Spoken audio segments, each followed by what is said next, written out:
Every relationship, like every molecule, is an agreement to stay together under certain conditions. Atoms do not bond by instruction. They bond because stability emerges through connection.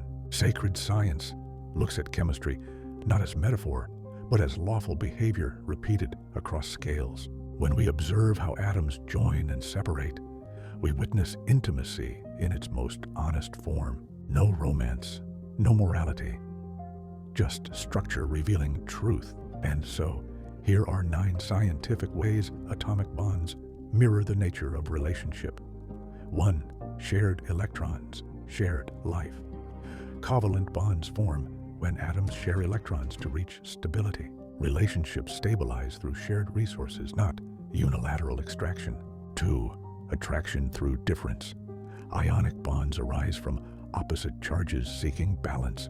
Some relationships stabilize through difference, not sameness. 3. Strength through flexibility. Metallic bonds allow electrons to move among many atoms. Relationships endure when roles and power can shift without breaking trust. 4. Small bonds still matter. Hydrogen bonds are weak individually, but create stable structures through repetition. Small, consistent acts accumulate into relational stability. 5. Distance defines stability. Bond length determines whether atoms remain connected. Closeness requires space. Too much or too little destabilizes. 6. Energy can break bonds. Excess energy can cause atoms to separate. Unregulated intensity can rupture what needed gentleness. 7. Conditions determine survival.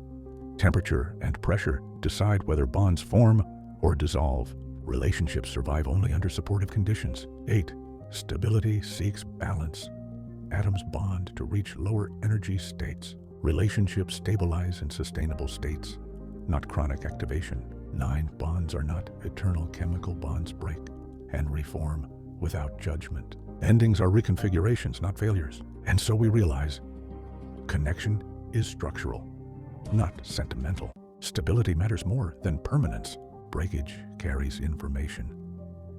Nature never shames separation. So we ask ourselves, where am I sharing rather than extracting? Which differences stabilize rather than threaten? What conditions does this bond require? Is this connection lowering energy or raising it? Relationships are architectures, not contracts. Love is a pattern that holds. Connection obeys law before story, and you are the sacred intelligence that bonds without losing its structure.